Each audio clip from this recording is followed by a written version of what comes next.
Namaste. I want to welcome today a very special guest, Mr. Vallabh Bhanshali, to my show. Bhanshali ji, namaste and welcome. Namaste. He's a very interesting person, uh, a very accomplished industrialist, very successful in the business world, a long-time meditator, Vipassana, philanthropist, with very clear ideas on education, on India, and so many other things we'll talk about.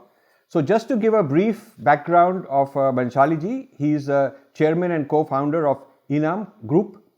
He's an investment banker, venture capitalist, an expert in the capital markets, a member of many of India's investment and financial industry boards and institutions.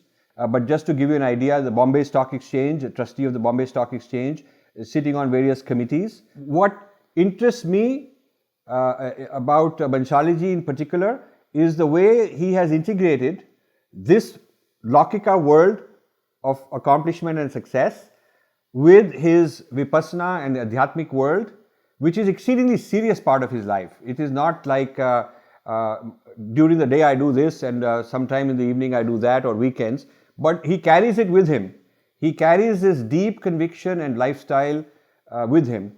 So I want to take this opportunity and bring out some of these facts, some of these aspects. So Bhanshali ji, I'm very happy to have you on the show.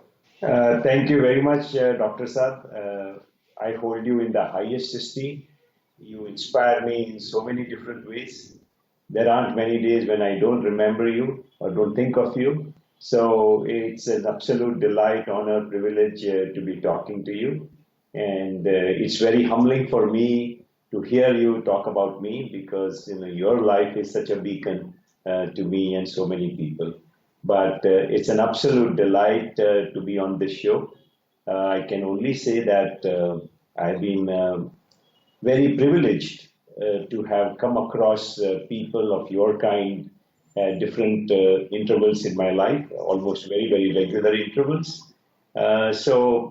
If people find anything attractive in me or anything good in me, is clearly the influence of several great people whose paths I crossed. That's very generous of you, Bhanshali ji. So I wanted to ask, what in your life would you attribute your phenomenal success? Is it childhood? Is it some people who inspired you? Is it a particular worldview that you held on to? Can you tell us a little bit about your journey of success and how you would explain it to somebody? A few things come to my mind. One is that I wanted to do work that meant something to me. While I qualified as a chartered accountant, few years of accounting practice left me drained of any enthusiasm. So I was looking for something that would be fulfilling. So I think doing fulfilling work is very, very important to me, and I was ready to take risks for that fulfillment. The second thing is it's a very negative kind of expression, but I didn't want to be left behind. Somehow it doesn't work with me, so I have to do well, not so much for the sake of doing well, but being treated second class. And this is a very honest expression, but that has always egged me on. And the third thing maybe is that I always looked for very simple, generic, deep equations in the way nature works. So I'm continuing to be a student of those rules, those formulae, which kind of harmonize everything, at the micro level, at macro level. And I think some of that pursuit probably helped me in doing some of the things right. Wonderful, wonderful. So, when did you get interested in Vipassana? How long has this been part of your life? And can you tell us a little bit about your journey with Vipassana? So I lost my mother when I was very young. I was 13 years old, and she was ailing for a while. She had a terrible disease, and I saw her suffer as a young child, and I was very, very attached to her. That kind of made me pensive, and I lost my sleep. and I never been good at sleeping ever since. So for 25 years, from that age 12 or 13, I was seriously seeking.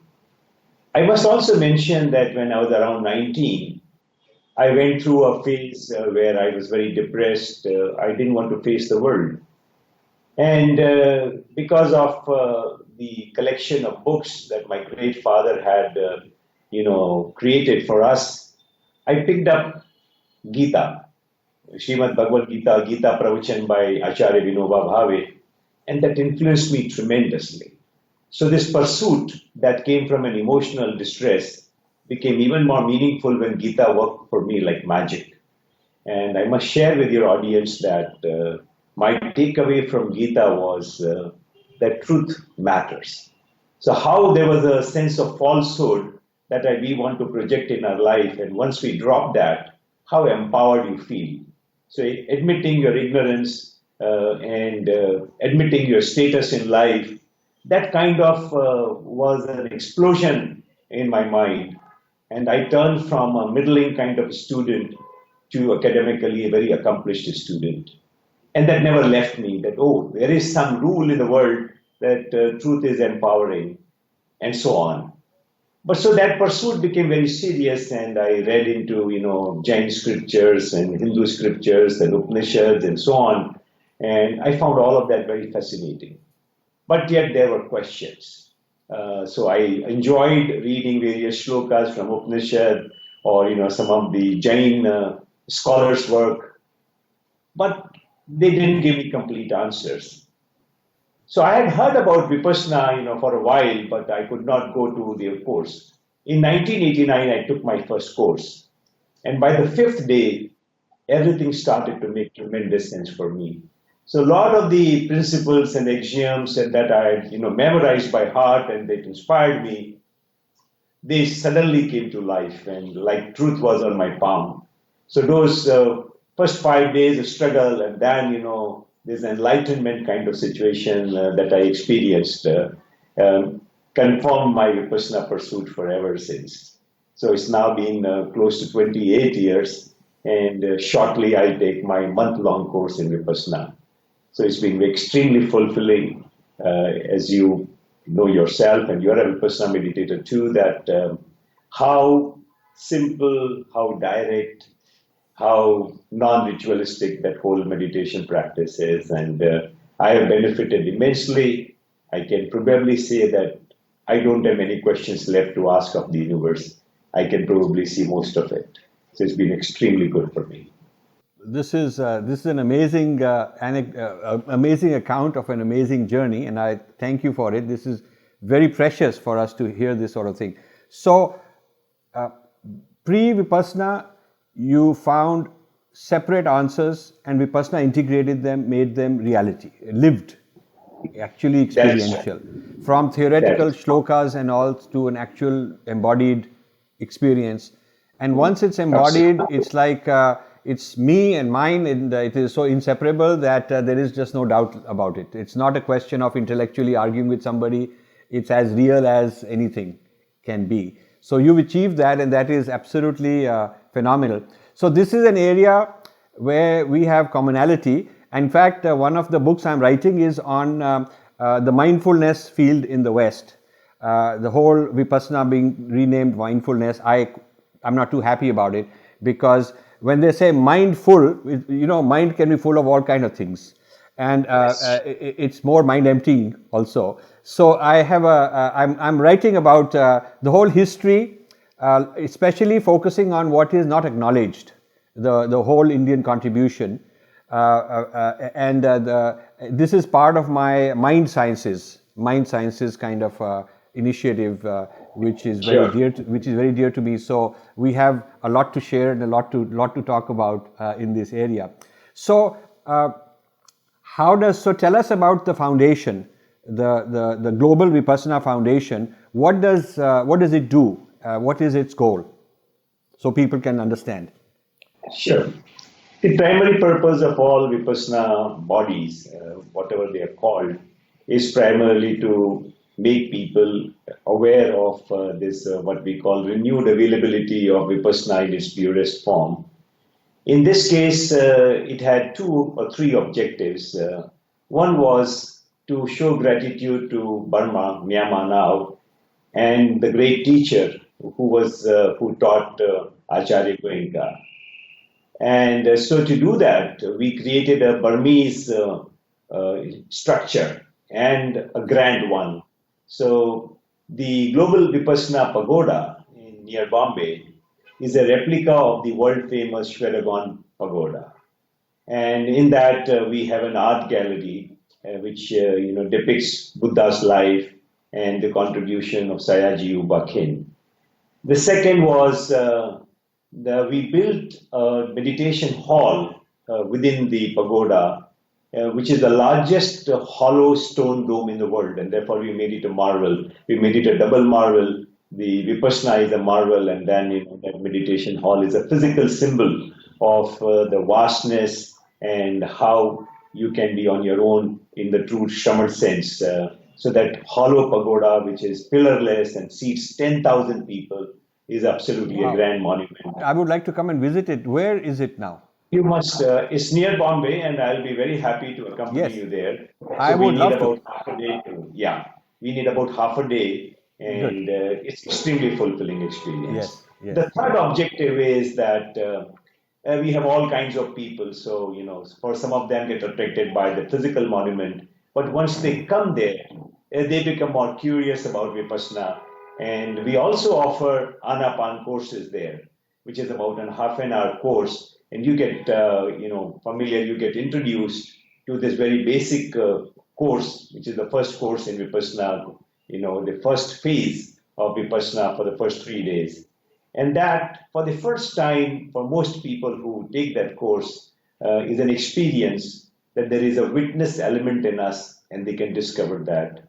So a good fraction of the people who take that course eventually take also the longer Vipassana 10-day course. So I think those are the 3 objectives, and I think we're doing well in meeting those objectives. Excellent. This is excellent. So Bhanshali ji, how would you consider Dharma in general and Vipassana in particular operative in business decision making? Because I find that one of the things remarkable about you is the integration. I find a lot of people who in an ashram setting, they have a certain switch which is ashram switch, and then there is a worldly rat race Wall Street switch setting, and the two are it's almost like bipolar, and they are not integrated. So they're talking differently, they're embarrassed. It's almost like they're worldly professional life. In that context, they are in denial about their meditative life, as if there's something wrong. So there is a disconnect. I notice this a lot among our people, and some of them have been pursuing both successfully but separately. In your case, I think one of the important things to find out for our audience is how you brought the Dharma into your business life. What are some of the things people can do with Dharma or should do as part of their business professional decision making? I find this rather intriguing and actually silly when people, as you rightly said, wear different masks. Because while those two parts can be different, you are the same entity. And whenever you will have this bipolar kind of lifestyle, you'll be miserable. Whereas Dhamma is all about happiness. It's only when you have integration in all the aspects of life, physical, mental, intellectual, professional, financial, etc., that you will have harmony within, and you will be able to see harmony outside. So I think I can't really I can't remember a moment when I took a conscious decision to integrate them, but that happened easily. And it may be something to do with my experience when I was around 19 and I read Gita and interpreted the teaching as one of, basing your life in truth. And for me, truth, I define as the shortest distance between 2 points is a straight line, and that's truth. So when you are straightforward about things, life is very, very simple. And that's what we brought to our business. And yoga karmasu kaushalam, the excellence, is something that is expected of anyone who wants the world to take a serious note of that person. Why should the world bother about, if you're not pursuing excellence, it's only a matter of time they'll drop you. So I think based on those two principles, I conducted my business, and I was extremely lucky to get partners who contributed themselves with their philosophy, but they listened to some of my abnormal demands. And so, for example, in our business, we decided that we shall not promote certain things that we think are against Dhamma. And therefore, we did not support a company which was in gambling, which was in liquor, which was in killing life in any form. They were in pesticides, or they were, and so on. So anything that we thought was not in keeping with Dharma, and that is that Dharma is what? Dharma is nothing but a set of rules by which nature operates. And there are sub-rules which apply to any ecology, whether it be the animal world or the human world or the social setting. And what is harmful to, innocent people, what is harmful without returning anything by way of benefit, is against Dharma. So Dharma teaches you how two and two make four. And there is no way that you can try and alter that equation and be happy. So that we just joined the happiness wagon, so to say, the bandwagon. And we found it was amazing, and such unexpected benefits came to us. And maybe I'd like to share one with your Please. audience. So when we told our people that we will not do any business, so we were stockbroker, part of our business, stockbroking. And if somebody came to say that, okay, here is a very popular liquor company, you are not consuming liquor, but why don't you, just put through a trade? We said, no, even putting through a trade, that means, we'll encourage somebody to buy, somebody to sell, etc. We don't want this trade. And so on, all categories, we were just avoided. A few years later, in one of the social get-togethers, one of the employees told me, he says, Vallabh, do you know that what is the result of all this? I said, I don't know. This was not to get any results. He said, all your employees know that our bosses are not after money. They will want income only if it is obtained in a certain manner. And as a result, so many terrible ideas which are popular on the street are not even suggested to you or brought to you. And how much happiness we all feel. We don't know about you, but we feel extremely happy working for you because we know that we don't have to bother about doing anything wrong. Can you imagine the kind of sanctity and the security our business had because of this?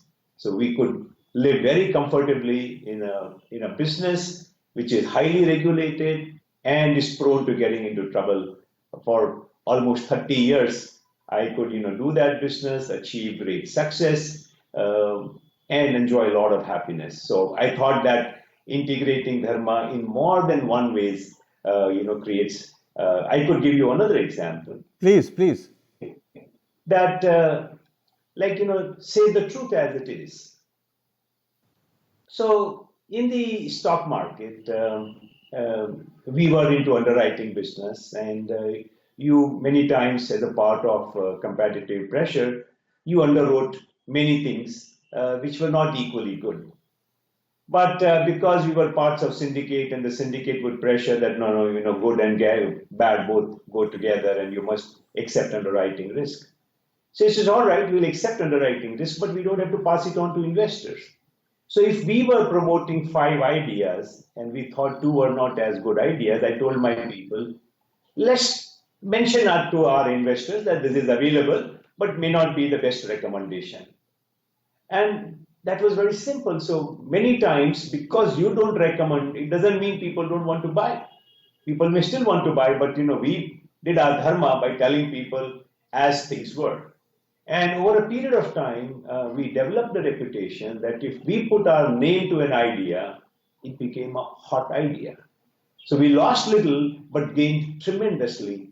And so I think the fear of telling the truth is so overstated. And that is overstated only because you have not tasted the power of truth. And I must say, since you want to talk about India too, I'll just mention in passing here that our country, its motto is Satyameva Jayate. But I think 99% of the people don't know the exact meaning of what Satyameva Jayate. Most people will say truth prevails in the end. Actually, the meaning is only truth prevails. Don't even try doing anything else. Because Beautiful. if you are traversing from point A to point B, what is smarter than the straight line? So Right. that's why I call truth the shortest distance between 2 points. You want to This is go anywhere in life, follow the truth. excellent. These are very, very inspiring and very important. So we can talk about something called corporate ahimsa. Is that a fair term? That there is a corporate Yeah, ahimsa, and sure. what you are showing is that it's not only ahimsa principle in your personal life to minimize harming, but also in your corporate sense. And so we can say that there is also something we might call corporate karma. There is a Yeah. corporate karma. Now, a question I have is, individual has a there is a jivatma, there is a container in which the karma is the account balance transmitted. Now, in the case of a corporate entity, since there is no jivatma per se, it's a kind of a legal, kind of a fictional entity, legal entity made up. So, when a corporate entity does karma, I've always wondered about this. If when a corporate entity does karma and there's no individual who takes responsibility for it, everybody says this is corporate policy. The person in charge of dumping the stuff in the river says, I'm just doing my job. Everybody says, I didn't do anything. I did not kill any fish. I just did my part of the job. But the collective result of the whole corporate machinery is causing harm. So, how do you feel the corporate karma account works when it's not an individual? Do you think it's with the directors? Do you think it's with the shareholders? Do you think it's with the employees or all of the above? Because I think this is a very important thing. If we want to really bring out corporate responsibility from a dharmic sense, we have to introduce terms like corporate ahimsa, corporate karma into the lexicon. And so we should think about how to explain all these. So please give me some thoughts on this. Wonderful. In the legal world, when a person is accused, the court or the investigation is about whether there was intent. It's expressed as mens rea, that, what was your intent? In the dharmic tradition, particularly Shraman tradition, there is this very important station in the mental movement that as you perceive things, as you understand things, and when the time to respond to it comes, how will you respond, react to the situation? Will it be based on complete understanding? Will it be based on your emotional and biased understanding? And it's called sambar. So that's how exactly it works in the corporate world also. So there are people who are in decision making, and there are people who are not in decision making. There are people who understand how decisions are made, and there are people who don't understand how decisions are made. So I think someone who is like a security person, who doesn't have the intellectual ability to understand what is going on, and he's extremely loyal as a security guard, I think he's not a part of corporate karma. Those people who want a higher bonus because the company is taking additional risk and taking additional risk in the wrong sense, they are not devoid of corporate karma. It comes to them also because they are doing it consciously. And I don't think that there is any difference between an organized body like a corporate and an individual. Because at the end of the day, we are formed by the universe and we dissipate back into the universe. And I've experienced it personally. So I can say it with some authority, at least, when the world may accept it or not accept it. But that, you are a collection of your biases. It is your biases about the understanding of the world that creates new life. And the corporate continuation is also the same thing. And they come to a bitter end or they come to a healthy end by being merging or just going on eternally, depending upon how excellent they are, how truthful they are. So I don't see a difference at all in the way corporates work and individuals work. So I think this is a very simplistic escape to say, oh, it is a corporate world and I don't have to. I have choices. I gave up my accounting practice because it wasn't fulfilling and so on. And we gave up business because we thought it was wrong. And that doesn't mean that you become a pauper or you starve. You have to believe in a universal order that if you follow the universal order, something else will visit you. And it has always happened. Every time I've returned from Vipassana course, I've always found instead of suffering a business loss, something good happens to me. I mean, I'm not promoting Vipassana in that sense because it will be a very material world. But I think the fact that you are still, that your perception is sharper and keener, you pick up something extra in what is around you and which leads to profit. Because you behave in a certain manner, there is always people who are looking at you and they want to do business with you. On that account, corporate karma, say for example, one simple way of keeping my corporate account clean was I requested, I encouraged, inspired my people to just follow one rule. Do unto others as you would want them to do unto you. It was very simple. That if you thought that you're holding back somebody's money, would you like your money held back? Don't hold it back. And so on. In every aspect of business, that was the principle that all our people followed. And we got handsome rewards. Wonderful, wonderful. Now, suppose somebody is in a corporate position where he's junior and not with the controlling vote. He's much senior and more intellectual than the security guard in the sense he does understand. So he can't deny that I didn't know. But while he knows, he can't really alter the outcome. He's a minority. He's sitting in a room.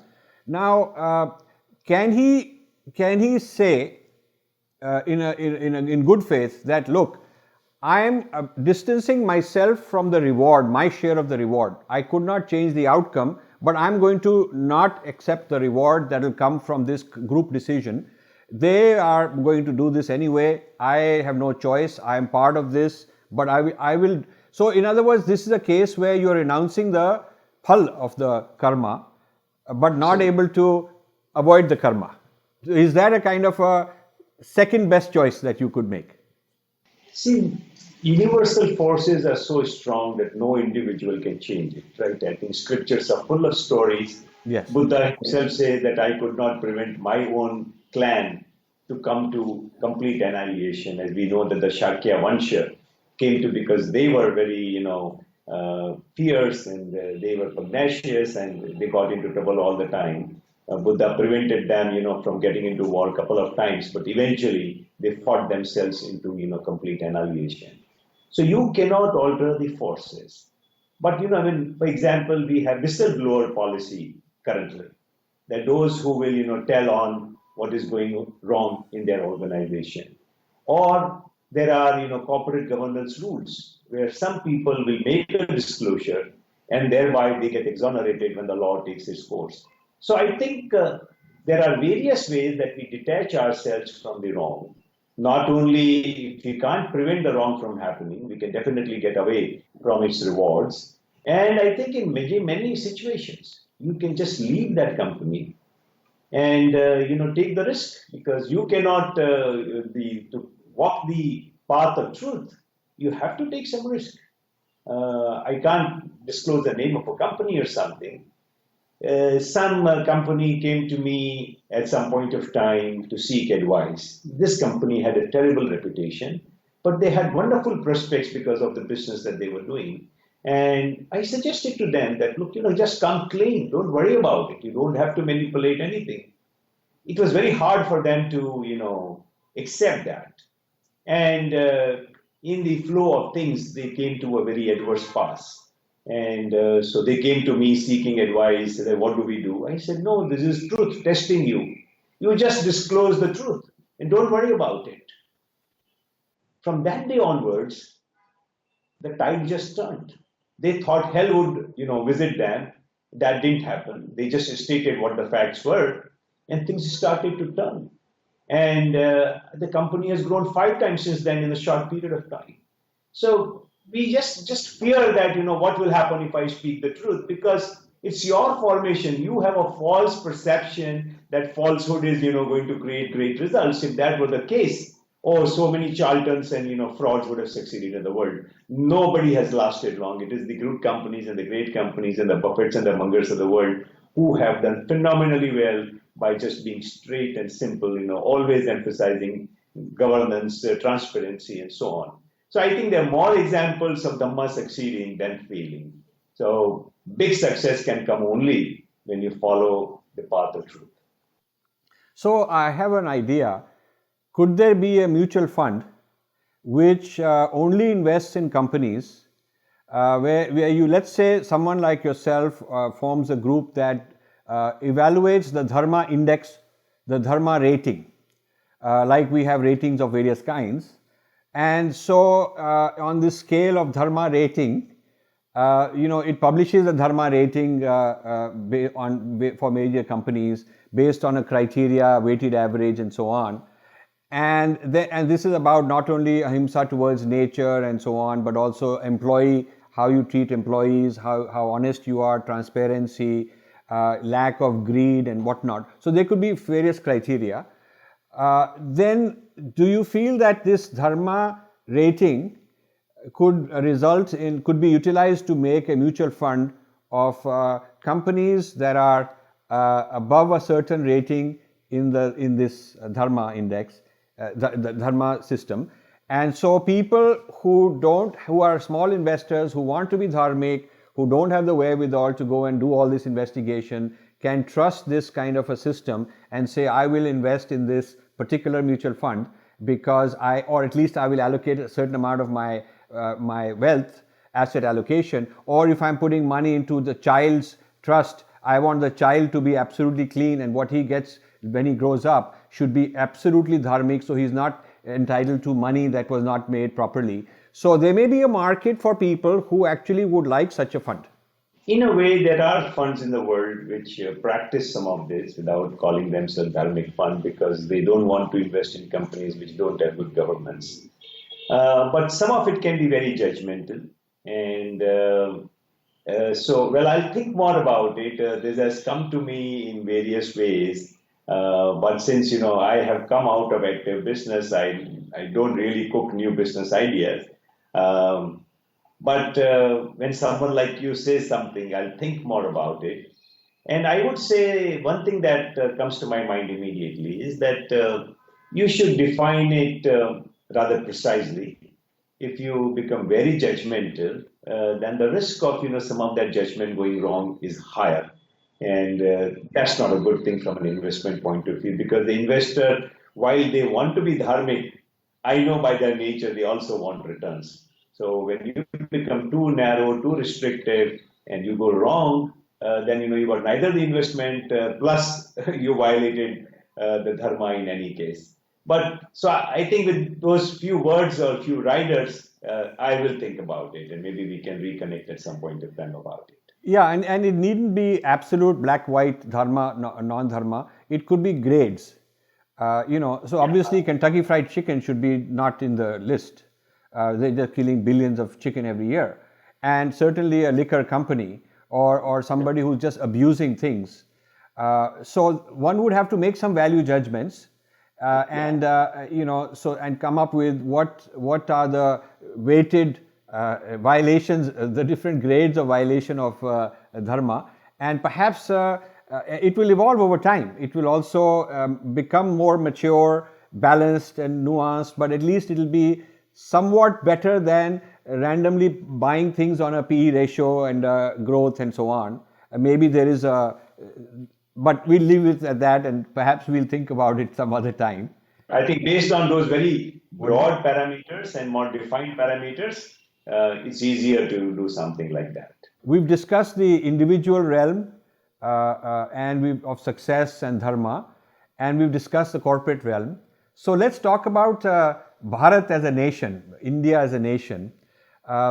What do you think of India being right now very fragmented? There is this north-south divide, there is this regional separatist people, there is a rich-poor divide, there's all sorts of divides in India.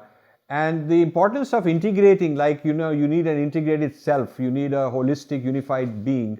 There also needs to be some kind of integration as the collective entity. So what are your thoughts on integration of India? I see a few things.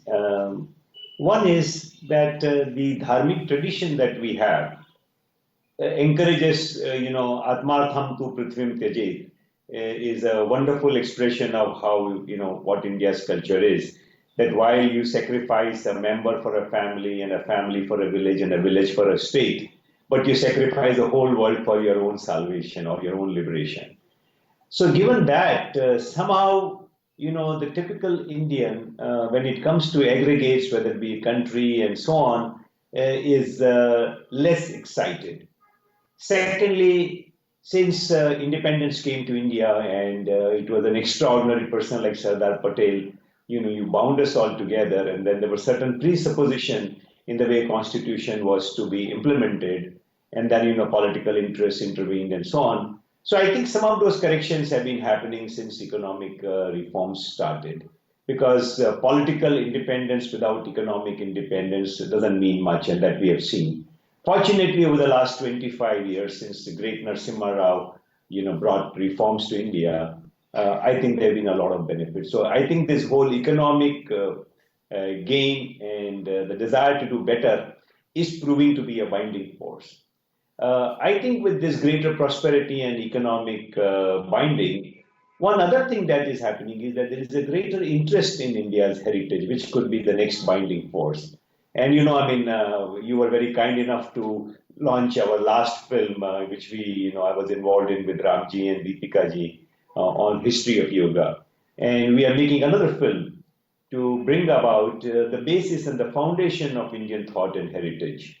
And it does seem that will be a very, very powerful film, which will make people aware that, what was the science, the thought, and a tremendous amount of evidence, of good results coming out of that heritage, and why Indian heritage has survived, thousands of years and so on.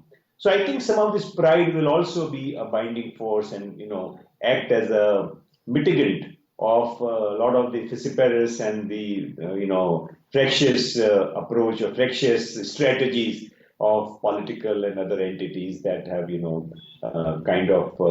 made India suffer very, very badly. So I see two things, realistically speaking, that some of our own dharmic teaching and, the greatness of our own individual, the Atma, so to say,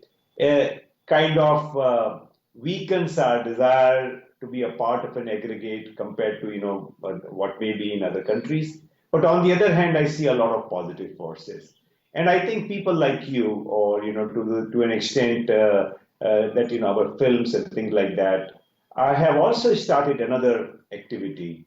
One of my foundations is called Desh Apnaye Foundation, where I'm trying to create a movement that, you are not a democracy unless you are a great citizen. So, how citizenship education has just not been, promulgated in India or, practiced in India. So we've started a movement to, educate children very properly. And it has, got good response so far.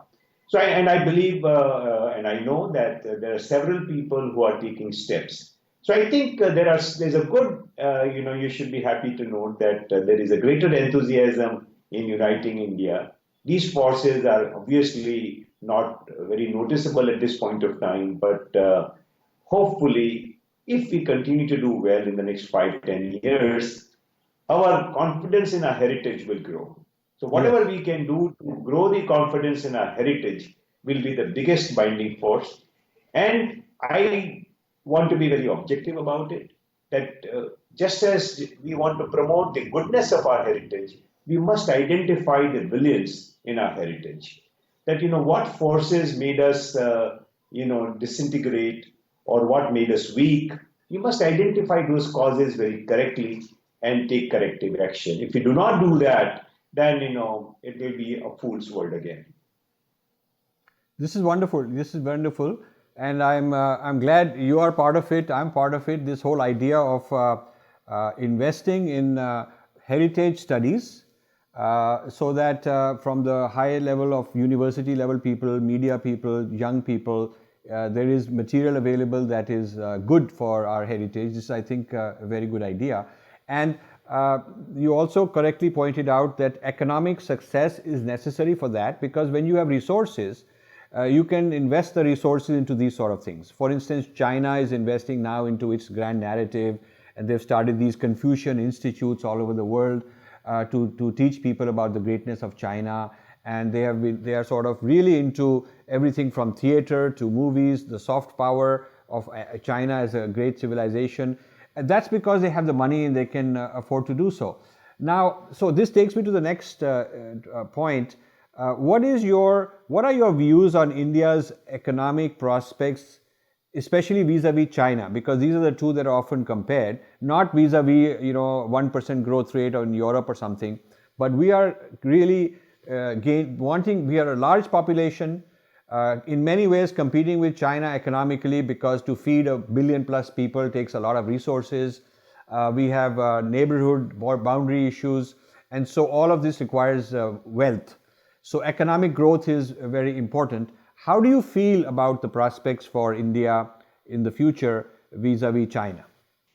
Somehow I find that if I study Indian history, that except for some people who had a grand vision of India and a matching strategic approach to it, generally we have been devoid of that strategic intent and strategic implementation.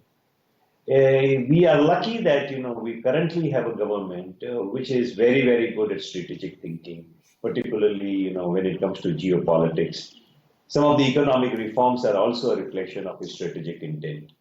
So I think if we can continue with our strategic intent, we will be able to get our rightful place in the world.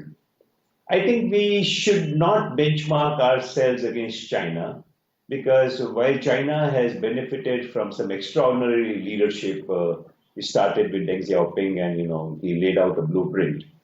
But it's not, as they say, that being jealous of somebody who came first and defeating that person is more important than the pain of coming second. So I don't harbor that pain, because India will do quite well, even if we go from $800 per capita 10, 15 years ago to even $3,000, $4,000. We will live very well. I think what is India's opportunity vis-a-vis China is that to enjoy a lot more goodwill of the world, to contribute a lot more to the softer aspects of our life, to give the software for life, with yoga, Ayurveda, or our Adhyatma tradition, something where in those areas India will be far ahead of China, I'm sure. So I think by getting economic prosperity to a certain level, that where we are not preoccupied with subsistence and we can do more. India's chance is not only to become prosperous, but to give happiness and the tools of happiness to the world. And I see a serious potential for that. I don't know if enough is being done. Clearly, Modi ji has been able to get yoga recognized in a big way, which is a wonderful thing. But we need more of those kind of actions. So, what do you think of, in the economic sense, what do you think of the growth of population? How do you feel about India's growth of population? Now, I remember when I was a young boy, many decades ago, they were concerned about the population problem of India, that India won't be able to feed itself, and there were all these attempts to have birth control, population control, and then they were relaxed. Now the population is 2.5 times what it was at that moment. We are able to feed ourselves thanks to the Green Revolution and things of that sort. However, do you think it can continue indefinitely? Is population growth a liability that we are avoiding? We don't want to deal with it. We say that there is a youth dividend, but if there are 20 million youth entering the job market, but there aren't 20 million new jobs being created, then there's also a misery being added. And so are we just delaying this problem because it's politically very difficult to deal with it? Do you feel that that's an issue that we haven't addressed? I think to an extent what you're saying is absolutely right. population dividend or demographic dividend, as popularly known, applies to when that manpower is skilled and capable of taking up highly skilled jobs or difficult jobs. But that's not the case in India. So I think we should not fool ourselves that we are enjoying a demographic dividend. Yes, good thing is that the reforms that we have seen in the recent times, they are very difficult decisions because in the immediate term, they all lead to deceleration of growth as has been happening. And so it's a hugely politically risky thing to do. But you need well-determined people to do that, and that has been done. I think there is this talk of doubling farmer income. So yeah, I think if we can double farmer income, that would happen only by improving agricultural practices, soil testing and irrigation and better use of water and seed and so on. The potential to grow our agricultural output at compounding at 4%, 5%, 6% is eminently possible. But we will need multi-concerted, a very concerted effort to get that done. So we need a green revolution, number two. We need more skilling. I think population control of the kind that we saw in the 70s will never happen again. Fortunately, urban population, in terms of stationary population, because there's a lot of immigration into or influx into the cities, so cities are growing. But the city population itself is not, procreating as many children as before. So I think we are not bad at this point of time if we can continue the economic reforms. Most important reform that is yet to happen in a major way is what we call ease of doing business. So some of the GST stuff and technology, etc., creates ease of doing business, but removing the discretionary power in the powers that be or the administration that be is vital. So unless India improves its ranking by 50, 60 points on the global index, we will not do very well. I think once we add meaning to the economic freedom that we have of certain measure now, it has to become very, very meaningful. Even if we will not be our population will not be very educated, but because of the long mercantile history, long social morose history that we have, our people will be able to do extremely well. I have just no doubt if China has been able to unleash that sense of enterprise, even at lower level, there's a large public corporates. I think at the individual level, Indians will do even better than Chinese. So I think not maybe in the next 5-10 years, but over the next 20 years, India could surprise the world both with its soft power and material power. But we need continued reforms and we need economic freedoms of a much greater order.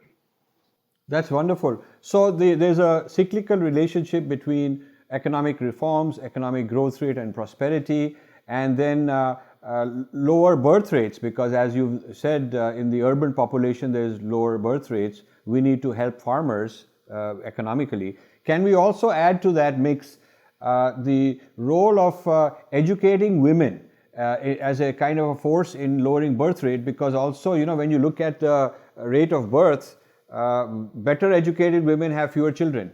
So that also is a factor. Maybe we need to focus on that particular issue in order to lower the birth rate, because as you said, we cannot do it by force. That just won't work, and we don't want to do that. Yes, it has to be voluntary, and it has to be the result of better education, women's role being improved, better economic opportunities. I think in a way it is India's time, because India has been able to leapfrog because of its technology industry, because some of the great prime ministers that we have had, that the digital world is going to disseminate this right kind of education a lot more easily and a lot more deeply. Today only, I was talking to some of the people involved in the digital payment world, and that how in 3 years' time, 4 years' time, just one application created by some of this team will do more business transactions than maybe MasterCard or Visa do, in the United States. So I think another phenomenon has been Bollywood. Bollywood has done more good to India than bad. And movies like Dangal or movies like Three Idiots the kind of social messaging they have done is extraordinary. I mean, Yes. you may not be aware, but Dangal, I which saw talks Dangal. about women, Yeah, yeah, yeah. you saw the girl I empowerment. yeah, It has done more business in China than yeah. the rest of the world. I think Dangal's a great movie. I've recommended it to all the young people. Really enjoyed it.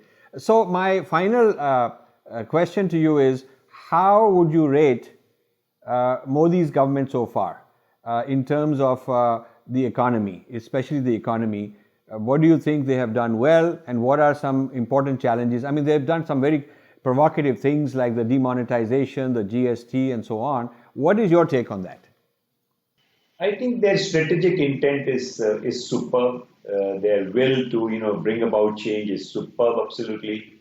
And when you take a plethora of actions, a number of actions, some of them will not work as well as others. So I think that they should be, not accused of what we call making any serious mistake there. But I think the businessman has to feel more comfortable with the government, which is not the case today. So I think that ease of doing business, what I call generally, I think that has to improve dramatically. Inevitably, when you're trying to change a system which has been corrupt, which has been inefficient for for so many decades, it takes time, and there will be a lot of bad elements. But you will have to show trust. Government will have to show trust in businessmen and in the citizen, and ease off some of the administrative and tax pressures on the people. Once that happens, I think a lot of these economic reforms will be taken upon. That means people will take greater risk. So today, our challenge is that we are working on 1.5 engine, which is like public spending, and private sector is spending very selectively. This private sector has to take the lead. So we must take definite steps that, how do we get the animal spirits going again in the private sector? That cannot be deferred for any longer. It has been like that for the last 4 or 5 years. We have about 1.5 years to the next election. And I think we need to put serious thought to how to create a very enabling environment, what I have kept saying again and again, ease of doing business. Wonderful. So you would consider overall in the balance, Modi government has done a good job. Definitely, I think the sense of nationalism, some of the programs like Swachh Bharat, they are such seminal program because it's not only Swachh Bharat, it's also Patriotic Bharat. But I call my movement and movement from apathy to ownership. He has already started that kind of movement. So I think on various grounds, this government has done brilliantly.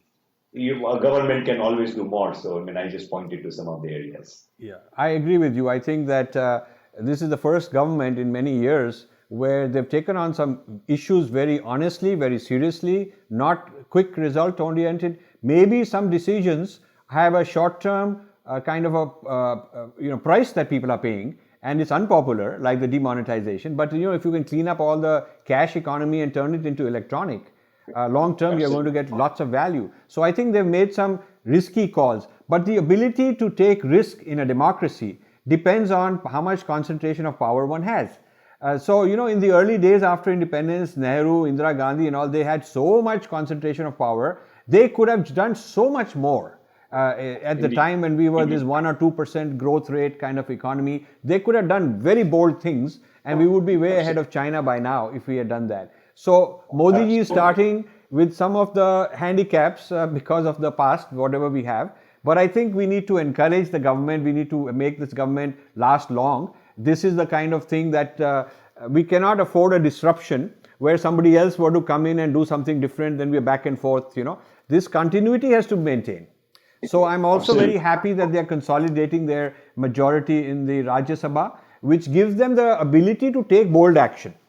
And we have to trust honest people to give them the power and say, okay, you now take bold action. We are behind you. I think and I'm very glad we agree on that. So now I want to, in closing, I want to give you the floor to address our people. So just to let you know, we have just crossed 3 million followers on Facebook. They're watching this. uh, 65 to 70% of them are between the age of 18 and 35. So you're addressing the youth. They are in many countries of the world, most of them of Indian origin, but not all. And in India also, when I do a breakdown of the demographics and the analytics, I find that a heavy concentration are in Karnataka, Maharashtra, Andhra Pradesh, Gujarat. So this is not the sort of northern belt dominated thing. This is very distributed all over. And then there are people in Dubai, there are people in Malaysia, Hong Kong, Belgium, England, all kind of places. So given this wide, broad floor, I really would like to request you to give your closing remarks on whatever thoughts you have. What I'm currently fascinated by is the power of selecting the right rules. When we, whether we are sick, whether we have a problem at our home in terms of electricity is not working, furniture is broken, something goes wrong in the culinary area, how an expert comes and applies first principles and gets things right. So also life has a science. The teaching of Dharma, in a very secular is a bad word, but in a fundamental sense, when we apply those rules, not half-heartedly, as we started this program with that, people have two faces, not in that manner. When you put abiding faith in what you know to be correct rules, what tremendous rewards you get in life. Whether material success of an extraordinary proportion comes to you or not, I can tell you that the kind of peace, the kind of happiness, the kind of power you feel by just following those fundamental rules of nature called dharma are amazing. Because of the marketing phenomenon that this world has, many times we get confused because the numbers seem to be going in one way or not in line with what you think. Just neglect it. Just don't bother about it. Have abiding faith in what you believe to be dharma. The rewards are tremendous. The second thing it's an unconnected thought to my first, but Dr. Saab, you are the right person to think more about it and talk more about it. That what is unique about India? I think something extraordinary about India was that probably this was chosen by nature to be the landmass where human beings discovered the potential or the possibility to have perfect knowledge, not half knowledge. This land never worshipped half knowledge, never marginal knowledge. You did not speak up. The Rishi did not speak up whether he was talking about Ayurveda or he was talking about Adhyatma or any other area until they discovered perfect knowledge. And that the path to perfect knowledge was always through within oneself. So this whole yoga philosophy of achieving perfect knowledge. And what happens when you don't have perfect knowledge and yet you have power or you use half knowledge to achieve power? Unfortunately happened in other parts of the world. I don't want to blame anybody because this is all nature's doing, that half knowledge will tend to be hegemonistic. It wants to create control because it's so excited about half knowledge. You have never seen perfect knowledge ever get excited. It is always compassionate. It does not copyright, it does not patent its knowledge because it's not excited about it. It just sees as, oh, how wonderful, how lucky I am to have got this perfect knowledge. That's how Buddha was, that's what Mahavir was, that's how all our rishis were. So I think making this insight, better understood that, and it is not that only an Indian can achieve perfect knowledge. Anybody can achieve perfect knowledge by following a set of rules. And let people from all parts of the world see this potential to achieve perfect knowledge, perfect happiness for oneself and create perfect harmony in the world. I think that would be wonderful. And Dr. Saab, I appeal to you to think more about it and talk more about it. Well, thank you very much, Vallabh Bhanshali ji. It's been a pleasure and an honor to discuss this with you. And I'm sure our listeners, our viewers, our followers will love this. And I look forward to seeing you in Mumbai. I'll be there in India in the second half of November and early December. And of course, in the IIT Madras conference, December 22nd inauguration, we are looking forward to seeing you. But I would love to come to Mumbai before that and spend some time with you. Also visit the center that you have built, and it would be a delight. And on that note, Thank you very much, sir. I'm honored. Thank you. I want to thank you for coming, and it's been a real honor, and we'll continue being in touch. Indeed, sir. Thank you. Thank you, and namaste to everybody. Namaste.